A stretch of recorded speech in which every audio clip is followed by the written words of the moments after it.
have quite a few new, I hate calling them followers, people in our audience. And I thought with all of the news of the day, it would be a good opportunity to go back and kind of review some of the information historically that we've discovered over the last 3 years, tying Operation Gladio to current events. So I'm going to take the opportunity to go over the history. If you guys want any really in-depth information, on my pinned post on X, there's a box link that has all of our old shows. There's hundreds of hours of presentations historically. We kind of did an around the world view of where stay behind activity occurred all over the world. When we did the Asian area, we did a very in-depth look into Korea because it was pivotal. It was the first quote unquote war after World War II for the United States, and kind of set the tone of how many of the future wars were going to be fought. So I highly encourage you to go back. I'm going to give you the highlights. And again, if you want more in-depth research, please go and listen to those shows.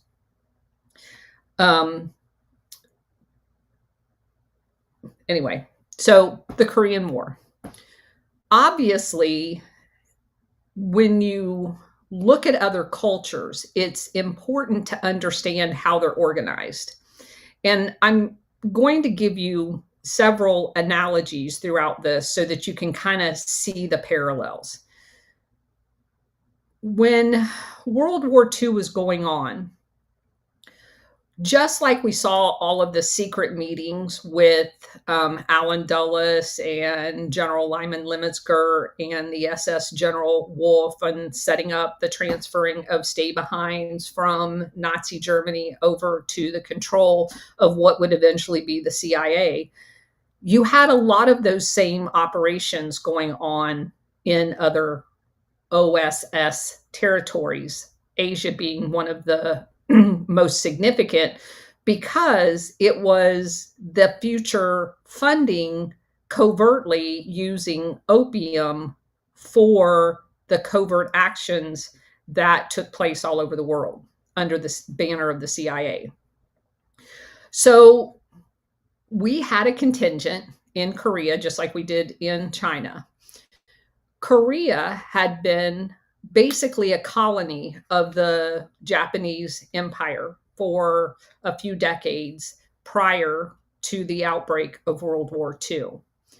And our deployment of OSS agents basically in the Korean Peninsula was kind of getting the feel for who were the patriots, who were the real people that wanted to have a unified Korea and progress into what was going to be the post-World War II arena.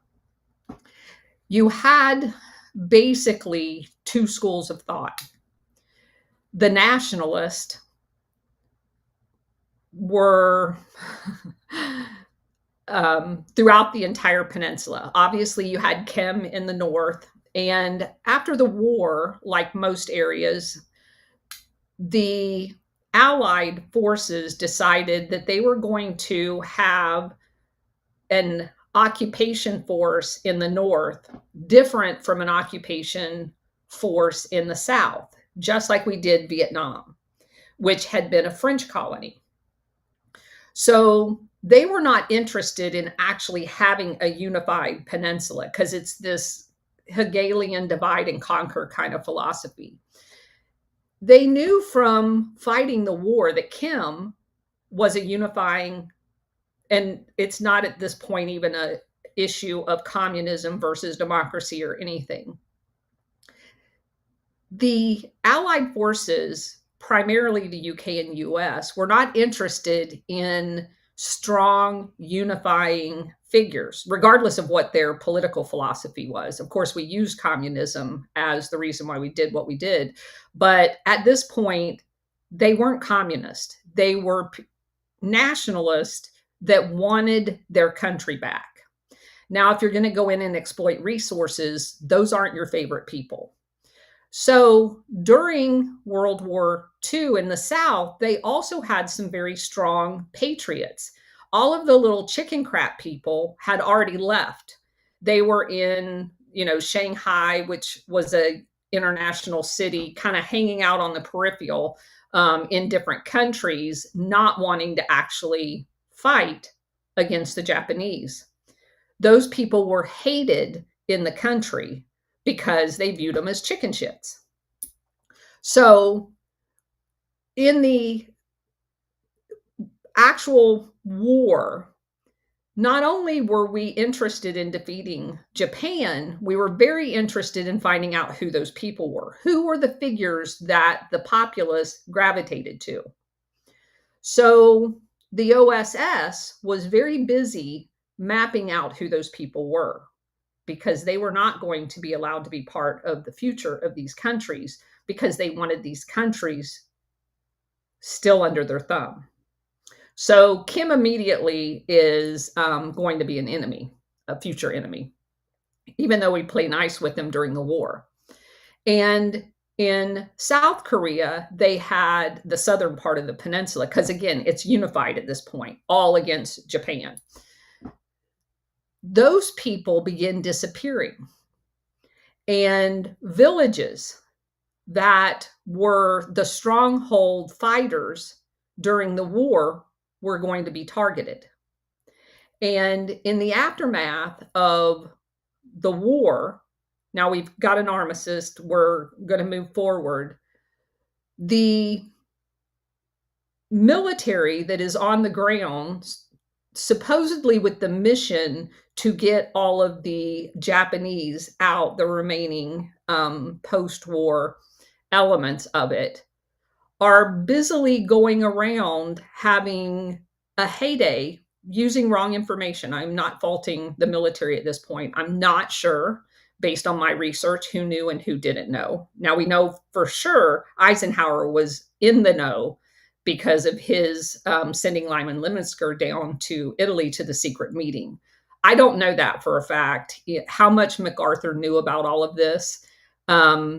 Later on, we would know that because of his actions that he took with regard to Taiwan, that he was at some point in this time frame very in the know. And the same thing with shielding the real evil people from the Nuremberg version, which they had in Japan after the war.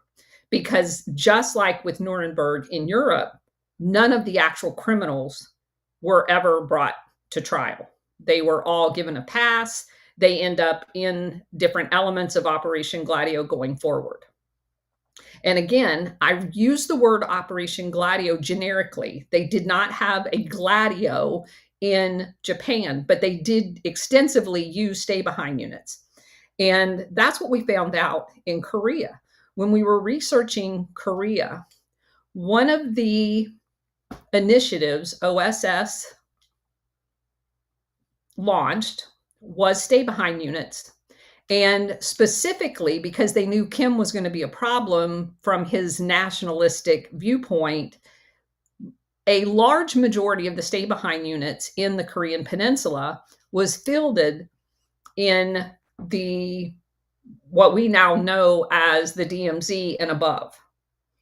So in the northern sector, which after the war was given to the Soviet Unions to get the Japanese out. We were given the southern sector to get the Japanese out. So we've got US Army people all over the place, as well as OSS.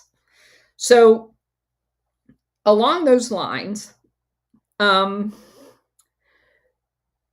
we come across Reverend Moon. Reverend Moon was part of the Stay Behind effort. Specifically, he gets deployed into the Soviet sector, and they're equipping, training stay-behind units. And how do we know that? Well, he gets arrested for it. And he's actually accused of being a spy and put in jail. One of the very first things we do when the Korean War launches, the undeclared war, is we go and spring Reverend Moon out of jail. One of the very first missions. Now, depending on what book you read about this time frame, there were allegations of sexual misconduct, primarily with underage people. I don't know whether that's true or not. It is written about when he was thrown in jail for being a spy. So there's that. And the settlement, the post-war goal, as stated in press, was the unification of Korea and the unification of Vietnam. We know that never happened. And it didn't happen on purpose, because you have this guy hanging out here that's kind of in limbo by the name of Chiang Kai-shek. And all of the area that post-World War II were avenues to get Chiang Kai-shek back into southern China to recommence his civil war with Mao was going to be kept open. And that's the reason why, and I didn't know this before doing this research, in the aftermath of World War II over in Vietnam, you have China, we were told, was the occupation post-World War II force in Vietnam, and the Brits were originally the occupation force in South Vietnam. Now, right away, they decide, number one, we're not going to have an election, a parallel with Korea. Number two, we're going to use the opportunity of having the OSS in theater of deciding who's going to be the winners and losers. Well, when you go back and do the research, it wasn't China who had been an ally of ours, just like the Soviet Union had been in fighting off the Japanese. It was actually Chiang Kai-shek, the recognized post-World War II guy in charge of China, even though he had been pushed out of China by Mao. So you have Chiang Kai-shek trying to set up operations in northern Vietnam. Well, that didn't last very long because Ho Chi Minh didn't want to have anything to do with him. And Ho Chi Minh was such a patriot in Vietnam that he had a large array throughout the peninsula of Vietnam, because again, they had been a French colony for a long time at this point. They didn't want the French back in.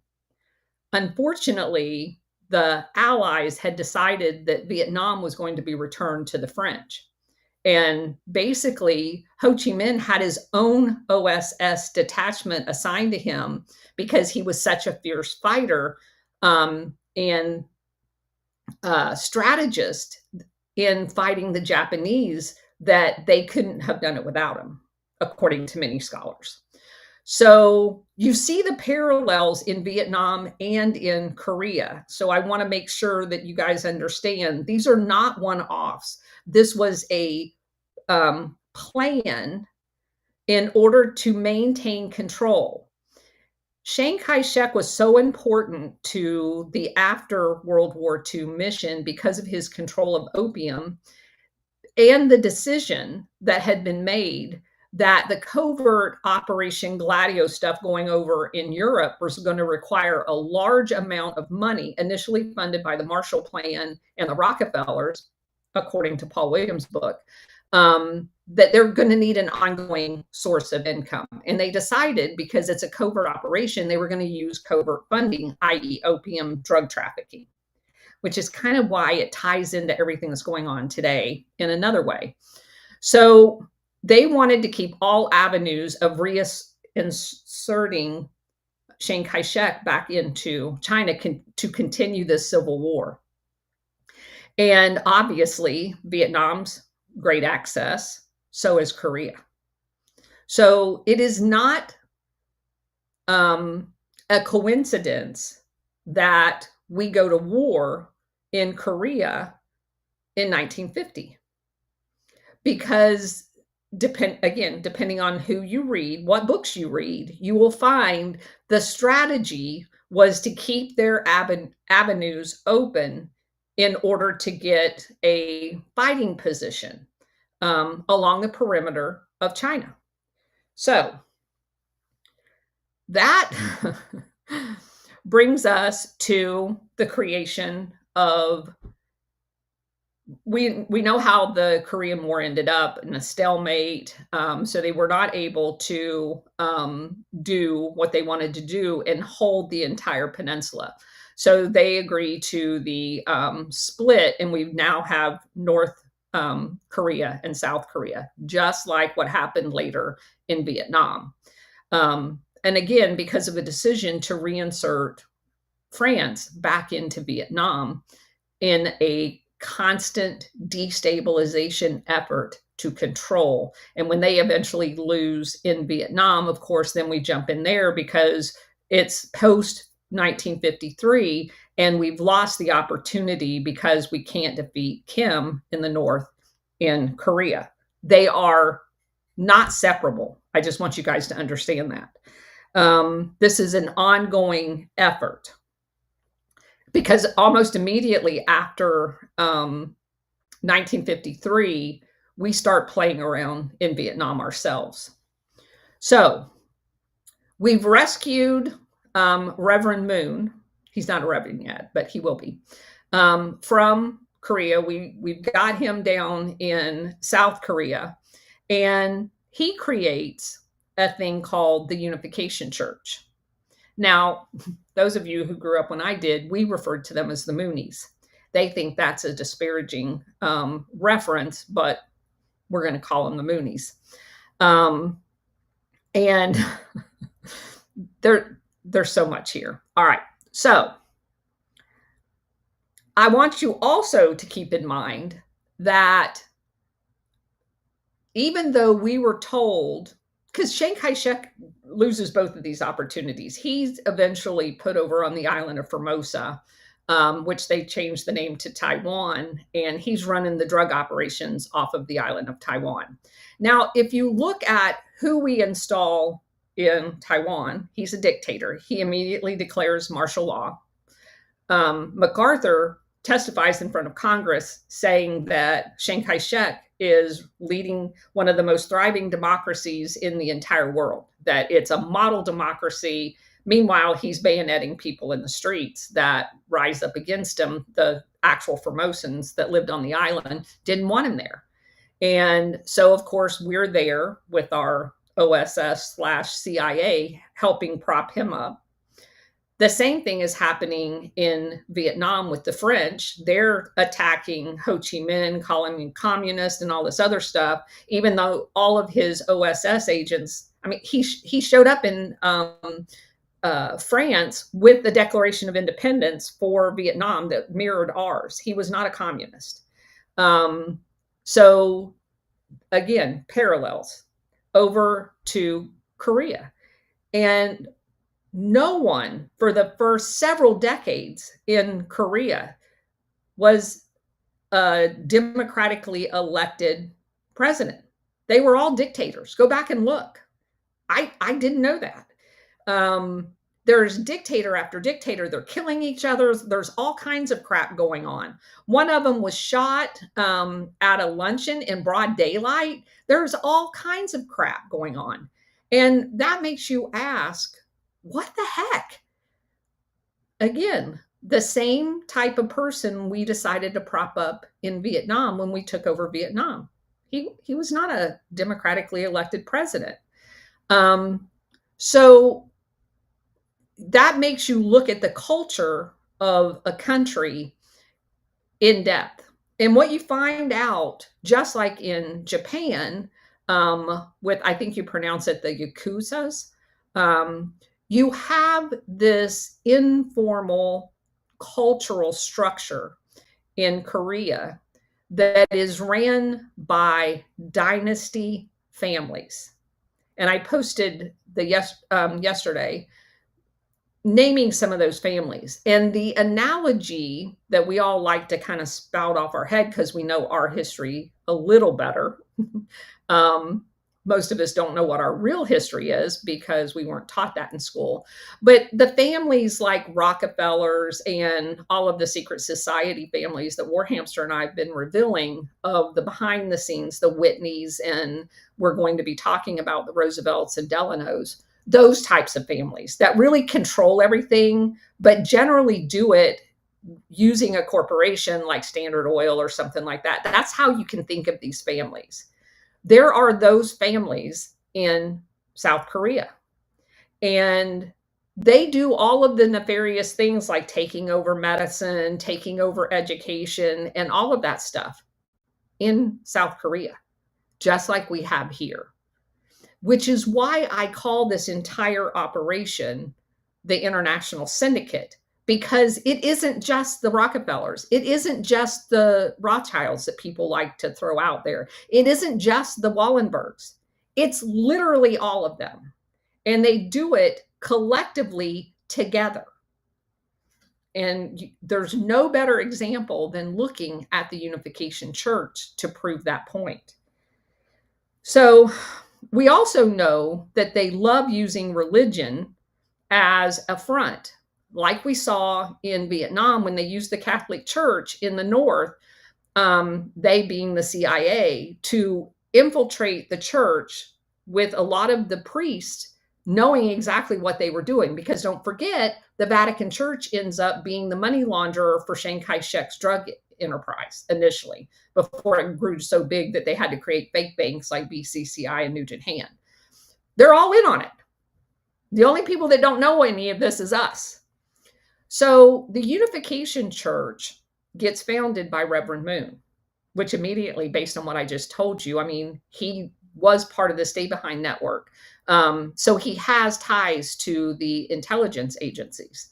And you also find the Moonies, which many of them, the Unification Church ends up owning weapons manufacturing companies, supplying a lot of weapons to nefarious people. They're manufacturing all kinds of different military armament under the guise of a church. So, as I was going to say, we saw the Catholic Church, they were involved in the psychological operations of force moving almost 1 million people out of North Vietnam into the South, Catholics, so they could insert Diem, a Catholic, and pretend like he was elected when he was actually controlled by the intelligence networks in the West the entire time. So again, parallels, patterns, as Bridget likes to call them, to this whole operation. So in 1946, the what is now part of North Korea is when Moon was inserted into the northern sector. And the official church, if you look it up, doesn't start until 1954. And keep in mind, just like we said with the Catholic Church and their ratlining people out of Nazi Germany, you have they have discovered that the use of churches is very beneficial to them. So you will find the Unification Churches in some of the very suspicious areas that later get broken up too. Like, for example, the Unification Church had a huge presence in Czechoslovakia. And of course, we know what happened to them. And they were all inserted into Czechoslovakia covertly. They were running underground networks in Czechoslovakia. And they were there until the breakup of the Soviet Union. And I'm sure that's all just a coincidence. They then basically transitioned to a more overt presence and began recruiting Russians inside of Russia now. The Soviet Union's gone. And they're sending these Russian students over to the United States for school, taught by the Unification Church under the guise of universities that they also bought. We'll get into one of them in a minute. Obviously, Reverend Moon and the Unification Church, there's lots that's been written that it's a cult. They do all kinds of brainwashing. They do mass wedding ceremonies. They pick who they want to marry each other. There's all kinds of literature out there. I'm not going to really get into the church itself. But Reverend Moon moves to the United States in 1971.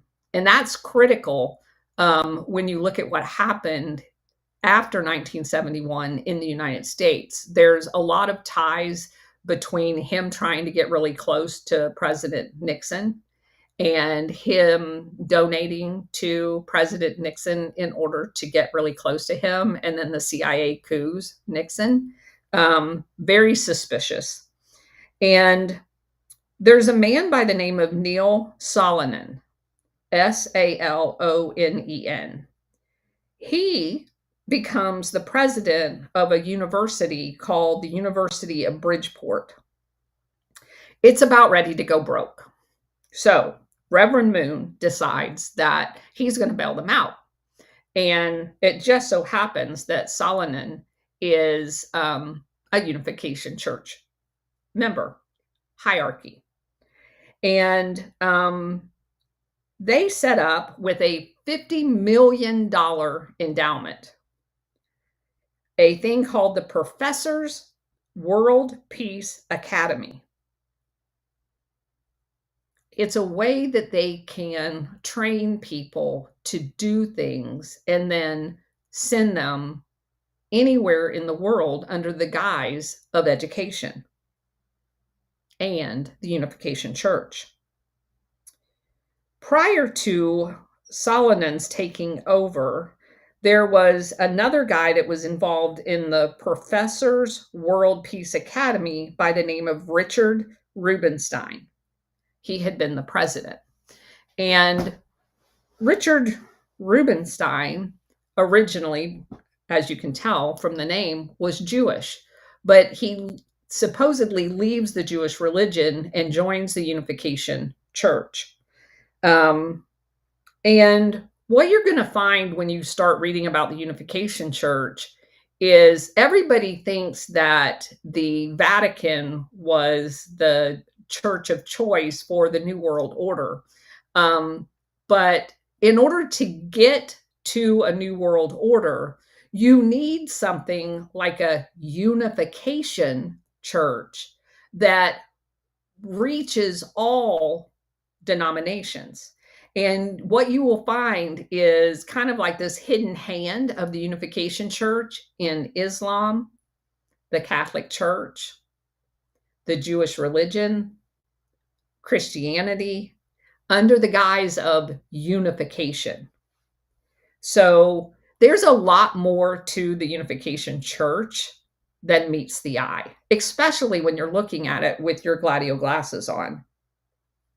So they also created a thing called the International Cultural Foundation, which existed until 2018. And I wanted to talk just a little bit about the makeup of the Unification Church.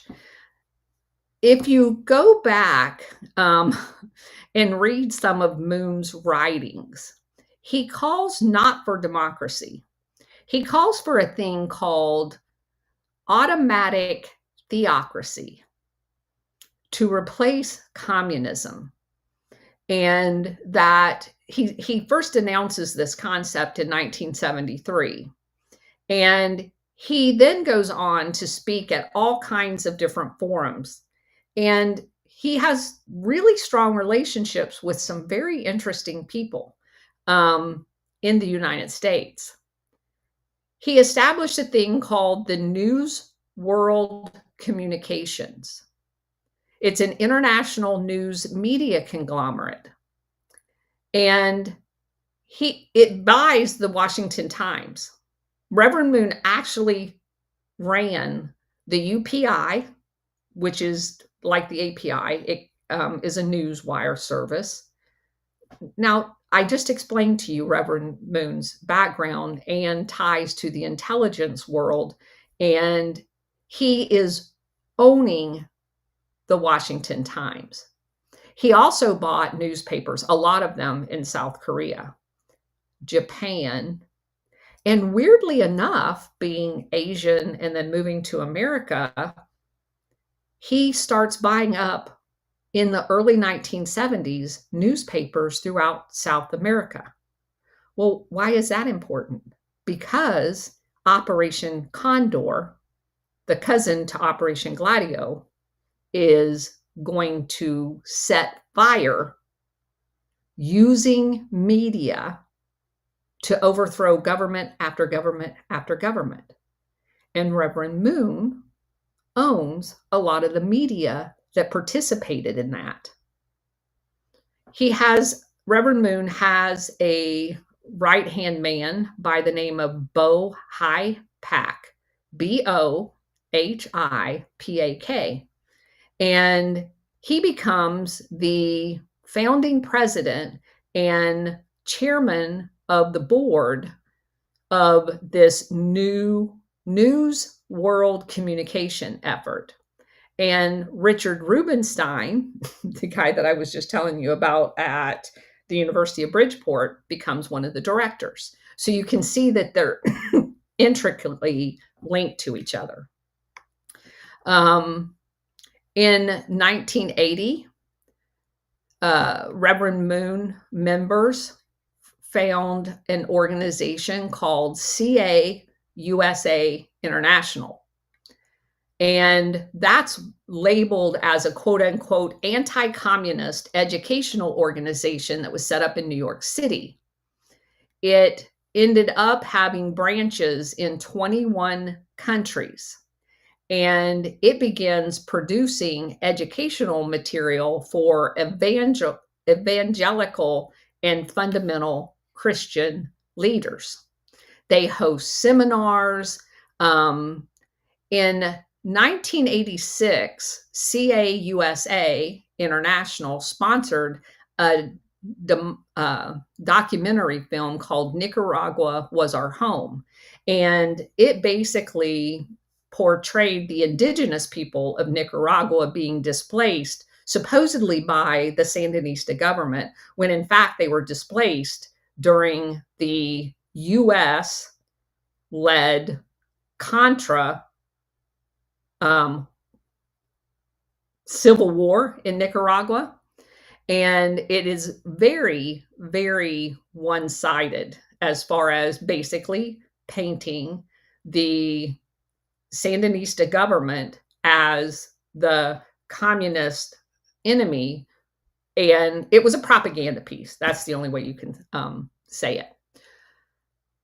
At the same time, CAUSA International was directly working with the CIA in supplying weapons, because remember, the Unification Church owns weapons manufacturing, to the Contras. They were paying for flights of rebel leaders around Latin America where they owned media. CAUSA's aid to the Contras escalated exponentially after Congress cut CIA off from spending their own funds on the Contras. Again, not a coincidence. According to CIA reports, supplies for the anti-Sandinista forces and their families came from a variety of sources in the US, ranging from Moon's Unification Church to US politicians and evangelical groups and former military officers. So basically, they're going around passing a collection plate under the guise of religion in order to fund terrorists in Latin America to overthrow governments. In 1980, members of the Unification Church were involved in protest rallies. And in 1981, the appellate division of the New York Supreme Court ruled that they were not entitled to religious tax exemption status because they were not a religion. They were politics parading as a religion. Weirdly enough, even though that was found to be true, the New York Supreme Court overturned it and gave them back their tax-free exempt status, even though they are involved in all of this nefarious action. They also funded things. They had a Washington Institute for Values and Public Policy, which was a think tank, and they gave money to Stanford University, the University of Chicago, again, all the nefarious places that we have traced Operation Gladio type events to. Their Professors World Peace Academy, founded by Moon, also sponsored a convention in Geneva that was professing to, under the guise of anti-communism, and we'll get to that in a minute, here's what you can do in order to not do communism, that theocracy type, still have a strongman because they're all about strongmen. But weirdly enough, Moon travels to North Korea. And for anyone who has made the assertion that at some point North Korea was co-opted for the bad guys, and that's how they ended up with their nuclear weapon, it is very likely, and probably use the word probable, that Moon became the conduit for that relationship. There were ceremonies in North Korea. However that happened, Moon became, under the unification of the Korean Peninsula, kind of the point person for going back and forth into North Korea. And keep in mind, this guy has huge CIA ties. So put that out there just so that you guys know, if you want to do any further research on that. There is definitely a lot of information about him and his relationship with North Korea, for whatever it's worth. All right. Now, so we've got them in politics. Then they set up a thing called the International Cultural Foundation. So we're going to get into culture. And you can just see instance after instance after instance where they're all hands on deck against all elements of power in order to push an agenda. And most people don't even know this exists. People look at the Unification Church and the Moonies as some kind of a cultish joke. But Moonies, as we established in our other series, were given paramilitary training. You find them all over the world working on, in conjunction with CIA operations. We found them throughout Latin America. There was a huge plot of land in Paraguay that they bought. That was flush with airstrips and all kinds of different operations, allegedly to assist in the drug trafficking. So it is not just a church. I would argue it's almost not a church at all. It's a paramilitary organization dressed up as a church. That's my assessment. Okay. Now, I want to go over just a few things that comprises the Unification Church. The Collegiate Association of Research, Universal Peace Federation, Women's Federation for World Peace. And in there, you find UNESCO, you find Dan Quayle and his wife, lots of outreach to Liberty University and the Mormon Church. You have George H.W. Bush, Mr. CIA himself, speaking at their forums in Japan and in Washington, D.C. when they host events there. You also have very strong relationships with Taiwan, which we'll get into in a minute when we talk about the World Anti-Communist League. They have another organization called Service for Peace. And a lot of Moon's children are running all of these organizations because, again, the patriarchal system that is set up in South Korea is all of these things are ran within a family. International Conference of the Unity of Science, lots of money going into science. Interfaith organizations, there's things like the Assembly of the World's Religions that was founded by Sung Myung Moon in New Jersey. The Peace Road, it's an international effort, a part of the Highway of Peace. The Interreligious Association for Peace and Development. And we know anytime they use the word peace, it has nothing to do with peace. But interestingly enough, that element primarily focused on Africa and in places that we've all come to recognize: Kenya, Nigeria, Zambia, the Congo, where the CIA is prominently involved. But they also ended up in Georgia, which we know is the country of Georgia. They have no less than 1, 2, 3, 4, 5, 6, 7, 8, 9, 10, 11, 12 different educational organizations, primarily here in the U.S.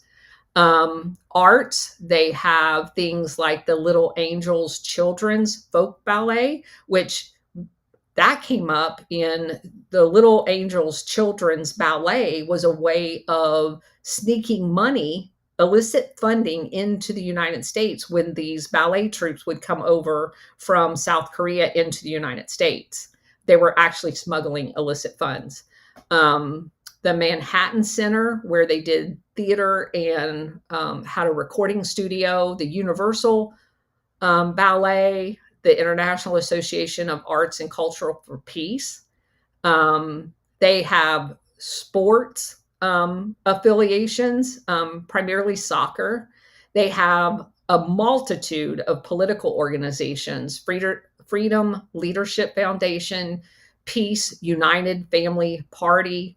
They own a website called theconservatives.com that they founded in partnership with the Heritage Foundation. Summit Council for World Peace, Coalition for a Free World, and Washington Institute for Values in Public Policy.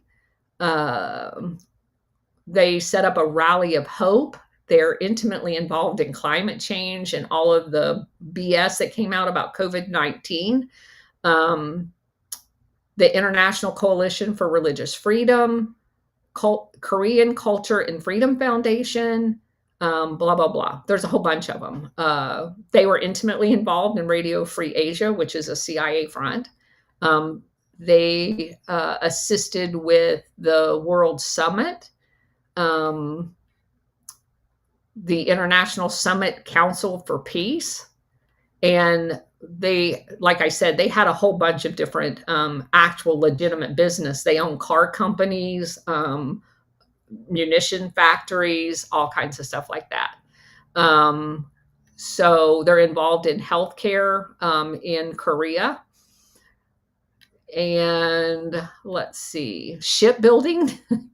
They have, this just blew me away. The church owns Master Marine, a shipbuilding and fishing company in Alabama. They own International Seafood of Kodiak, Alaska. In 2011, Master Marine opened a factory in Las Vegas, and they manufacture 27-foot pleasure boats that were designed by Reverend Moon. The Unification Church owns a seafood company called True World Foods, which supplies a large segment of the sushi trade in the US. That's a church. But it has a tax-exempt status. They have a chinchilla farm called One Mind Farms. And then we talked about the media piece of this. They own real estate all over. I mean, like large amounts of real estate. It says that they own in New York State, they own the Belvedere Estate, the Unification Theology Seminary, and the New Yorker Hotel at some point, whether they still own them now or not, but they did own them. They purchased a few formerly Mormon churches from that church. Let's see. They're intimately involved in UNESCO. There's a whole laundry list of UNESCO stuff. And it says here, the American Conference of Religious Movements, a Rockville, Maryland-based group, is funded by the Church of Scientology and the Hare Krishna organization and the Unification Church. And the last person to write about that said that the Unification Church donates $3,000 a month to that organization. Also, they have the American Freedom Coalition, a group that seeks to unite American conservatives at state level. And this coalition receives support from the Unification Church. They publish a magazine. And the Christian Heritage Foundation is a private, independent, charitable foundation in Virginia that distributes Bible, which was given $3.5 million from the Women's Federation for World Peace, which is ran by Reverend Moon's wife. They donated to the George Bush Presidential Library. They've made donations, to, like I said before, to Liberty University, and they basically bought the University of Bridgeport in Connecticut. So that's just kind of the broad brush of what all makes up this organization. But I did want to kind of focus in on this anti-communism thing. We've talked a lot about the World Anti-Communist League being a front for Operation Gladio in initially the Asian theater.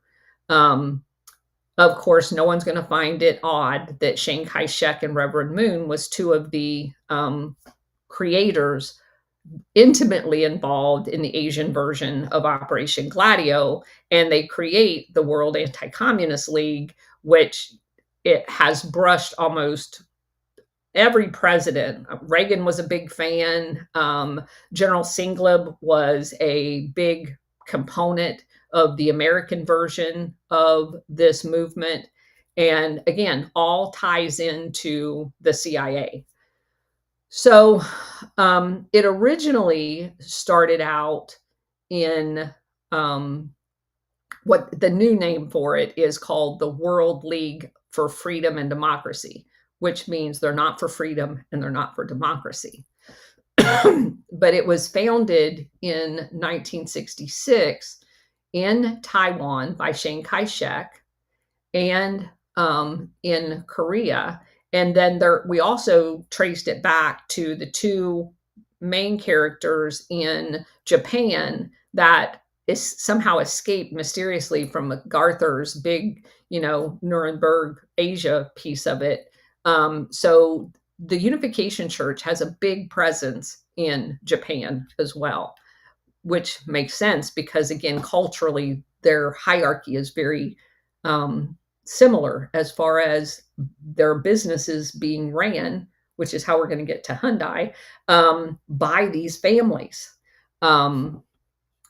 So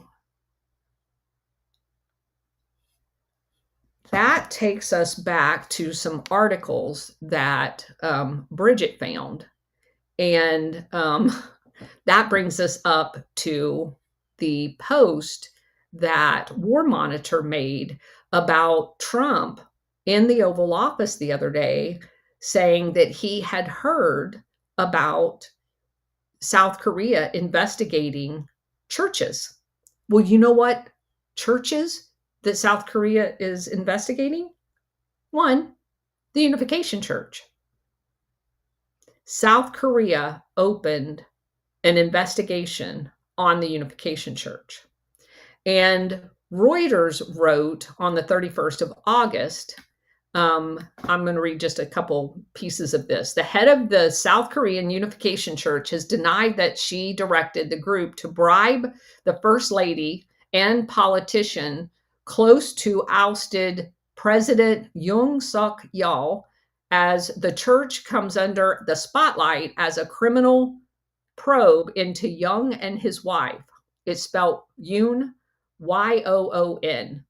Special prosecutors indicted former First Lady Kim Yeong-hee for bribery and other charges on Friday amid a widening probe into the country's martial law crisis and scandals involving the once powerful couple.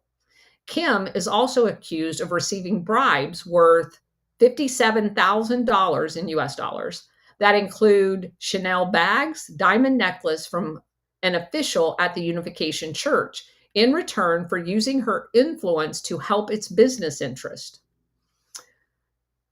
Kyung Seong-dong, a veteran politician close to the former president, has been investigated over allegations that he received illicit political funds from church officials.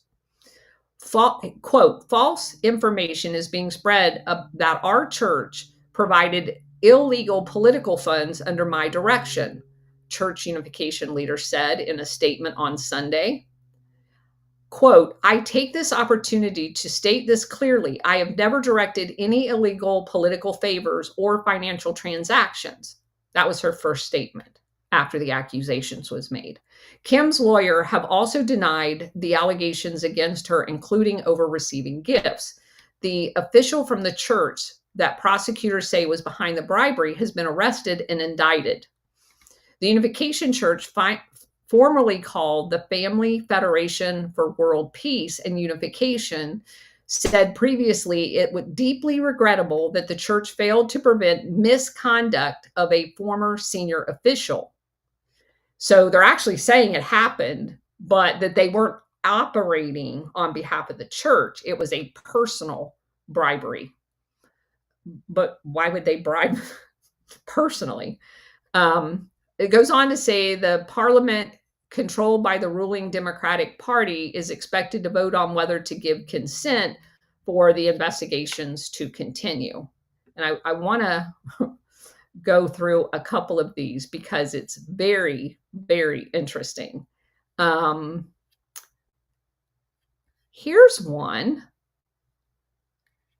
Pompeo Gingrich denounced Korean special counsel's plan to summon unification head. What would Pompeo have to do, Mr. former CIA State Department guy, in a South Korean corruption investigation? Let's read. Mike Pompeo, who served as the U.S. Secretary of State under Donald Trump's first administration, denounced plans by Korean special counsel to summon the leader of the Unification Church. Mike Pompeo, who served as the Secretary of State under Donald Trump, quote, the intensifying assaults on religious liberty are a betrayal of the democratic principles that South Korea is meant to espouse. He posted on his X account. Weird. They've already been found guilty of not even being a religion in a New York state court. And it's very clear based on all of the background that I just gave you that the Unification Church is not just a church. But don't you dare attack it, because you'd be attacking religious liberty. And this is exactly what they do with the Taiwanese Political Warfare Cadre Academy. They teach you how to dress yourself up as a political institution, when in fact in Latin America, where they were teaching it, they were actually death squads. But you just put that political name on your death squad and we will protect you, because we have this mass media organization that's going to scream you're attacking democracy or a political party, even though you're really, in fact, a death squad. This is an organized, well-funded, worldwide effort for them to do whatever they want under the guise of religion or politics, and you're not allowed to say anything, because then you're attacking religious freedoms or a political party. That's what we need to understand about all of this. And behind it is this organized effort to implement one world government. Han has been summoned for probing in connection with allegations involving political lobbying by Shaman Jian Jin, whose legal name is Jian Xiong Bei, and the Unification Church. She faces accusations of violating the Act of Aggravated Punishment of Specific Crimes and the Political Funds Act. Newt Gingrich, former Speaker of the U.S. House and considered by some to be a mentor of Trump, also criticized Li Jianming's administration in a August 27th opinion piece. And where do you think he put that opinion piece? In the Washington Times. He accused the Korean government of an all-out assault on political and religious liberties and called it breathtaking. Newt Gingrich.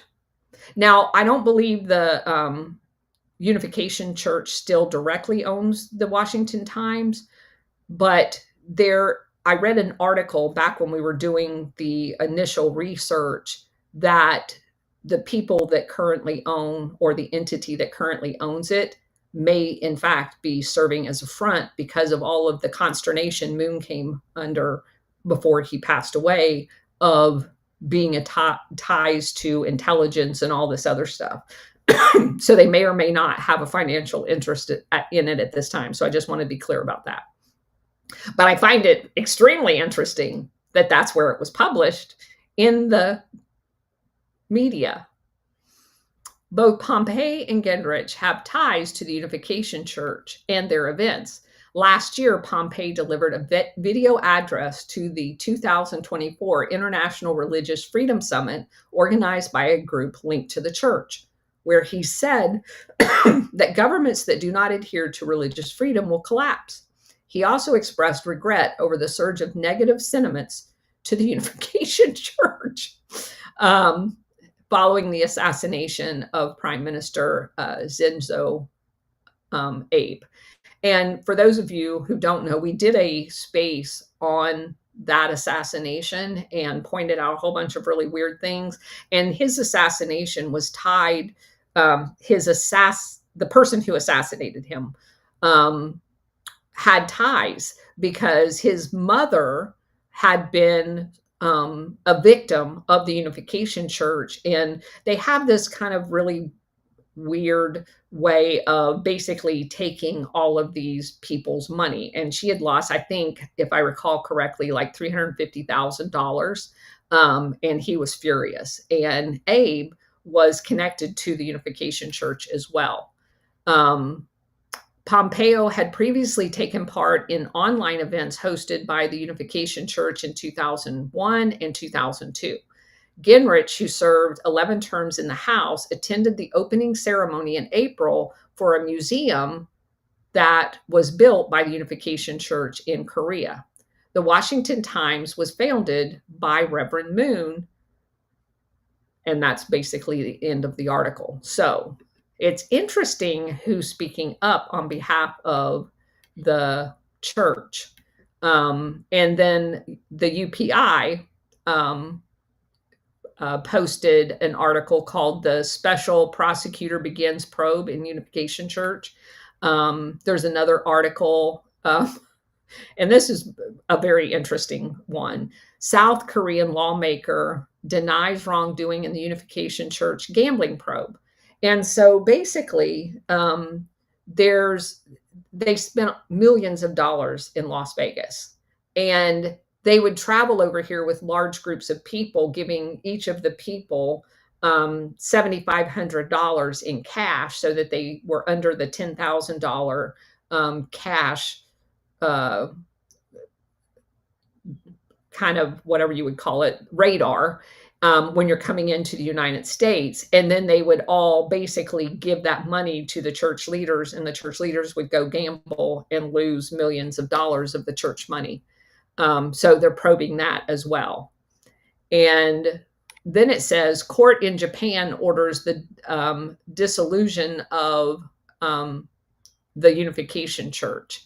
And that was in March of 2025. So lots of articles. I will post these articles on X once we're done with this show. And again, it is so interesting. One of the pictures that Bridget sent me is a bunch of church officials walking around with assault rifles, automatic rifles, whatever you want to call them. And again, that's not unusual in this church because they own their own weapons manufacturing capability. So you can see that there's a lot going on in South Korea by everything that I just talked about, a lot. This is the environment that the industries in South Korea operate within. And again, every single one of them is set up with a patriarchal family. And the businesses are ran to the betterment of that family's financial. And even though some of them have shareholders, they are not responsive to the shareholders in any form or fashion. They really don't care about that. They care about being in charge of these industrial giants. And there is all sorts of corruption that goes on in South Korea. It was built upon it. The ties to the KCIA originally, and they just recently, well, not recently, but they renamed themselves, as every nefarious thing does at some point in their career. They all have ties to them, either family members in the top leadership or whatever. And so when you transition all of what I just told you into the current Hyundai fiasco that we're dealing with, it is not beyond the realm of possibility, and I think we've shown it, they've been found guilty of it, that those same companies and those same officials running the companies in the United States are capable of doing some very nefarious things, like hiring illegal aliens. And again, they don't really care what effect that has on the shareholders.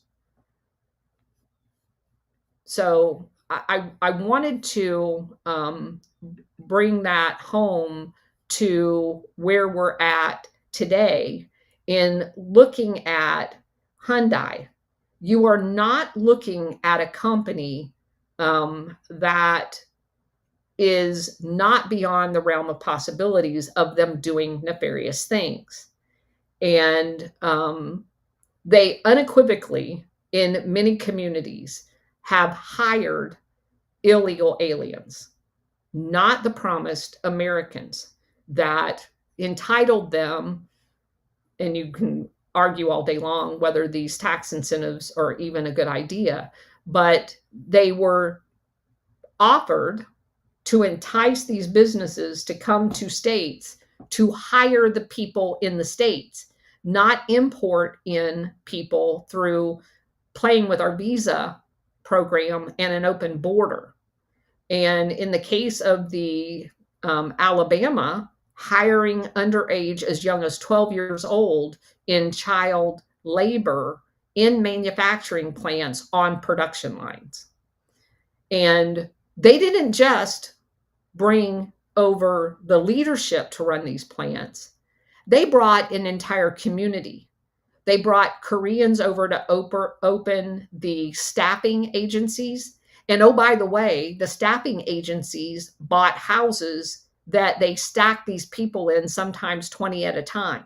There were multiple families living in small houses in people's neighborhoods that Reuters ended up talking to in their expose. And there's a ton of articles out there that they've written about this situation in Alabama, and the plant just across the Alabama border in Georgia on the west side, not the Savannah one. There's another one in Georgia on the west side.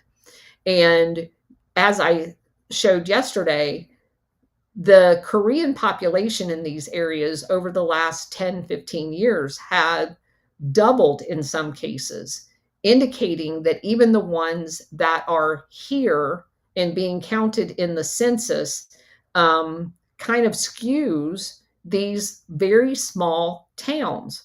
In the case of the, I don't remember which one, so I won't say it. They now make up 10% of the town. And they're coming over here with a lot of money to buy up real estate, which obviously exacerbates the housing in these areas for Americans. And they're stacking these people in there. And what kids don't work in the factories are going to the schools. They don't speak English. And we know what has happened in many of these states with the, and weirdly enough, they're all in red states. And why is that? Because the red states has the right to work, and there is no union representatives, no, regardless of whether you think unions are good or bad. But they're all very rural too. They're out in the middle of nowhere in most cases. Now, the one in Savannah is in a very rural part because it's in the southwest part of Savannah in what used to be like a big open area. And the tiny little towns around it until you get over to Savannah have been inundated.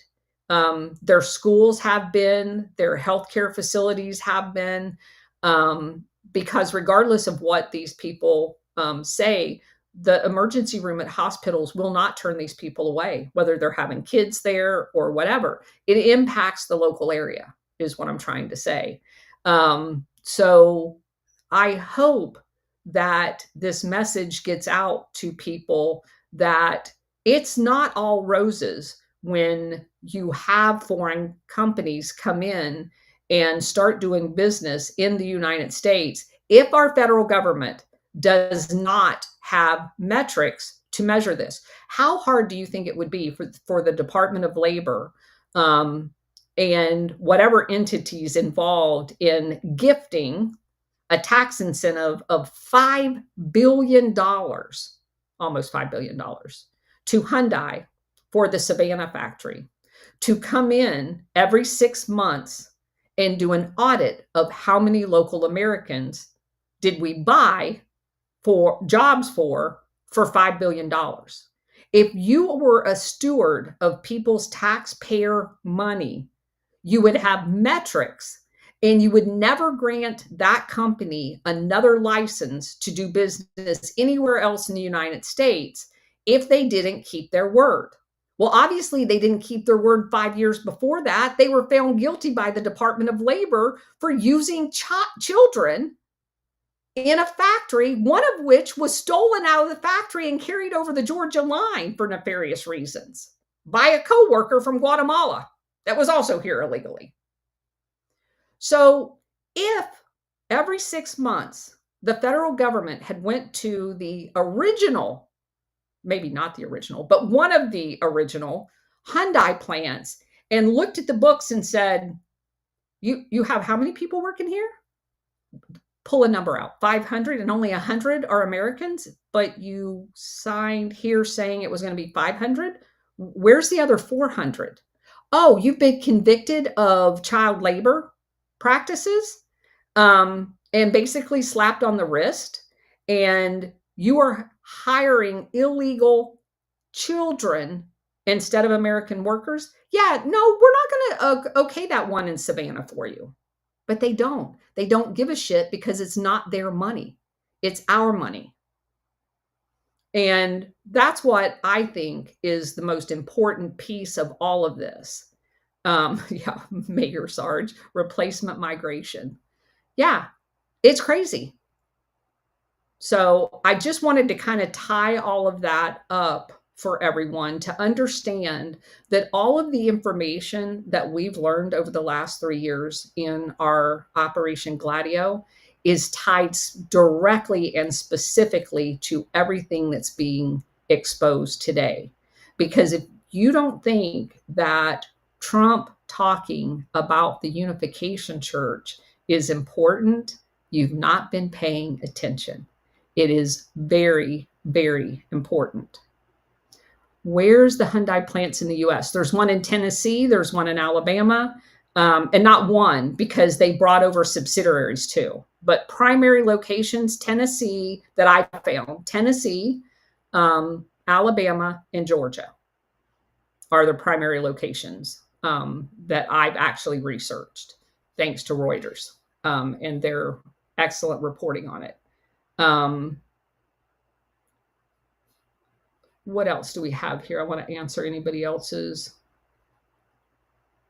Yeah, actually, Alabama, the Space Command's relocation is in Birmingham, which is in the northern part of the town. All of this is happening down in and around Montgomery, Alabama, and kind of in the outskirts of southern. There's one down by where the Fort Rutgers, where the Army does their helicopter training, and then another one right across the line into Georgia in the south part. So they're not near each other from that perspective. They're definitely within the